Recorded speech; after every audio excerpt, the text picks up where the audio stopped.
in the book of Genesis. Genesis Kapitulo 28, mga igsoon, versikulo 16, padulong sa 18. Genesis Kapitulo 28, versikulo 16, padulong sa 18. Antanan na kita mga praise the Lord. Unya naigmata siya ko, umiingon siya, wala ko'y baluwi nga di ay ang Ginoo niining dapita. Nahaklog siya umiingon, pagkabalaan di ay niining dapita, kinigayod ang ipuyan sa Diyos ug ang ganahan sa langit. Sa pagkabuntag sa iyo ng ibabaw siya ko, gikuha niya ang batong ang iyang kunlanan, ug iya kini giugbog silbi nga dumanan, unya gibubuan niya kini gilanan. Ginganlan niya Betel ang maong dapit, kaniadtong Luz ang ngalan sa maong lungsod. Genesis Kapitulo 31, mga igsoon, versikulo 13. Genesis Kapitulo 31, versikulo 13.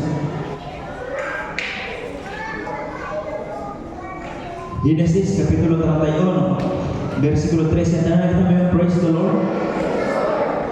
Nagaingon din ni ako ang Dios nga nagpakita kanimo dito sa Betel.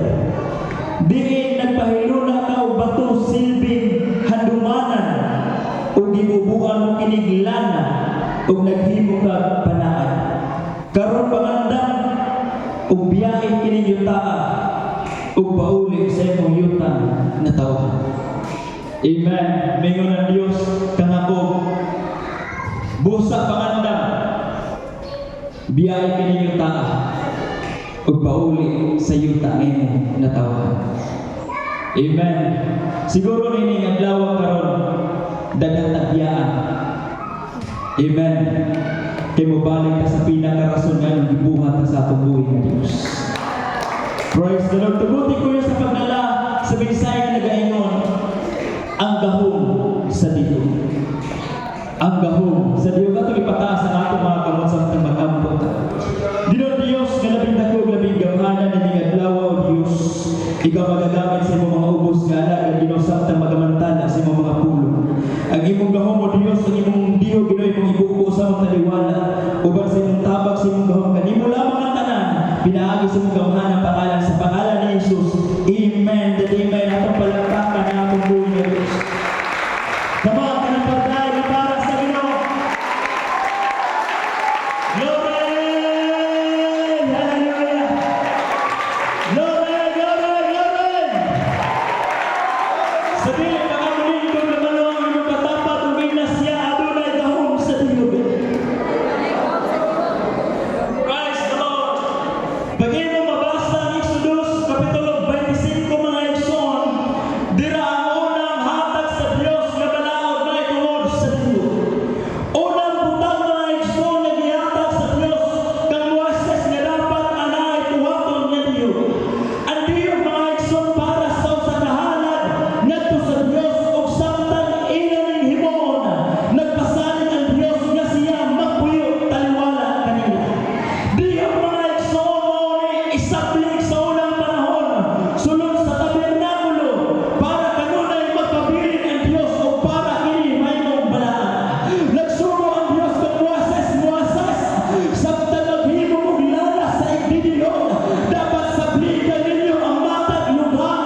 Dihog.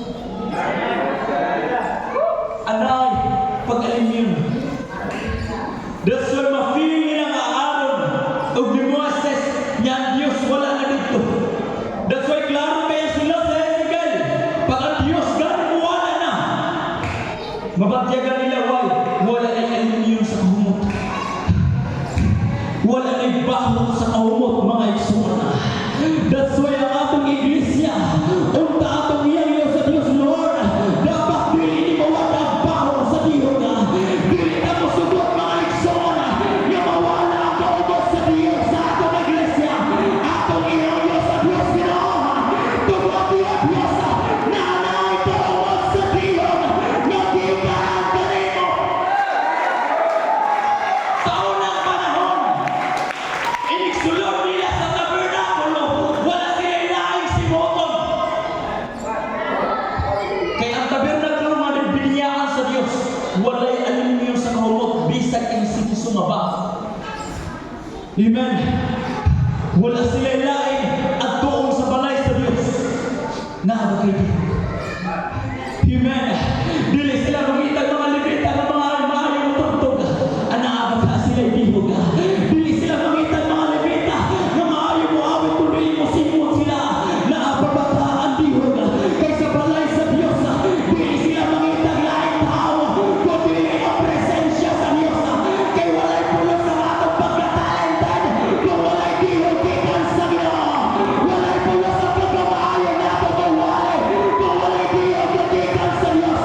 Walay pulos ang pagkamaayo na atong matutlo. Kung walay bihog, ikan sa Diyos. Walay pulos sa atong kamaaw-kawan. In the name of Jesus. Walay pulos sa atong pagpagamit.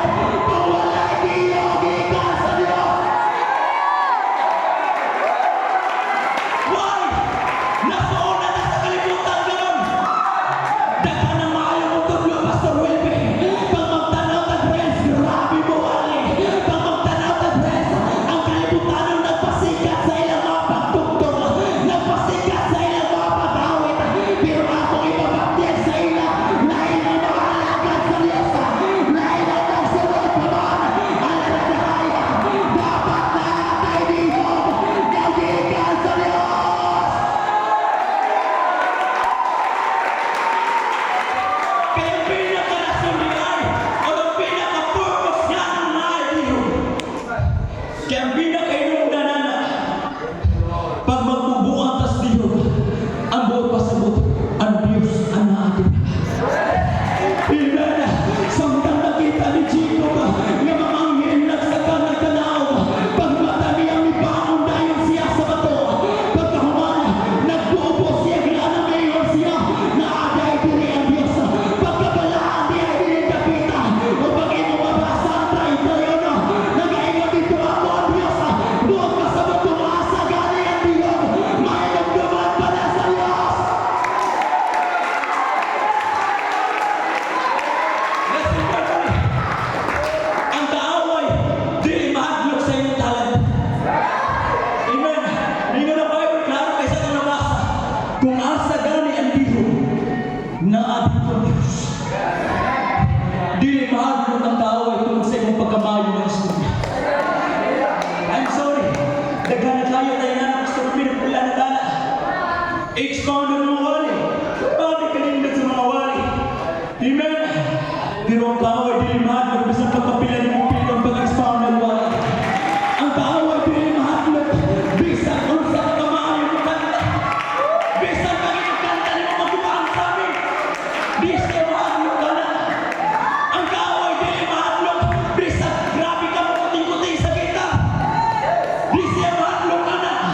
Pero ang ikadlokan sa kaaway, kinibatahan na ni Diyos katikan sa Diyos. Come on! Kinibatahan niyo mo buhay sa Diyos. That's why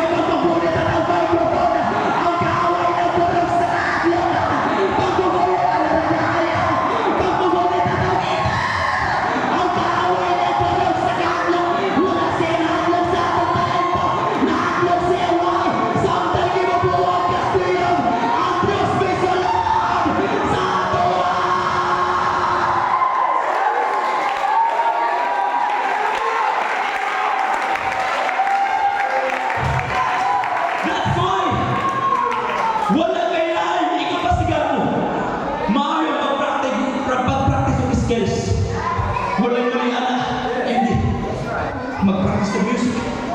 Nindot na siya. Amen. Mag-practice ng tulo sa kanta. Nindot na siya. Mag-practice ng drums. Mag-practice ng guitar. Nindot na siya. Amen. Pero ayaw magkalimot. Ang pagpagamit na walay puno sa timbangan sa Diyos. Come on. Ang pagpagamit na walay diyo, dili makapakorog sa demonyo mga igsoon. Nang kinahanglan David si Ari Saul para makalma daw ang espiritu sa iyo. Si David ang nabubuhay sa Diyo.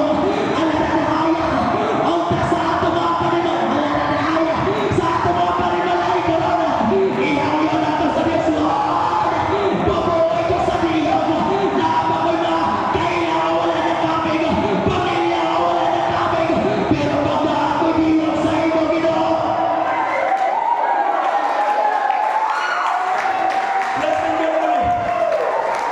Ang Diyos wala nang itag perfecto para yung bubuhan sa Diyo. Dili pwede bubuhan si David hangtod dili siya buduol ng Samuel. Amen. That's why kung gusto kang bubuhan sa Diyo, patuol muna sa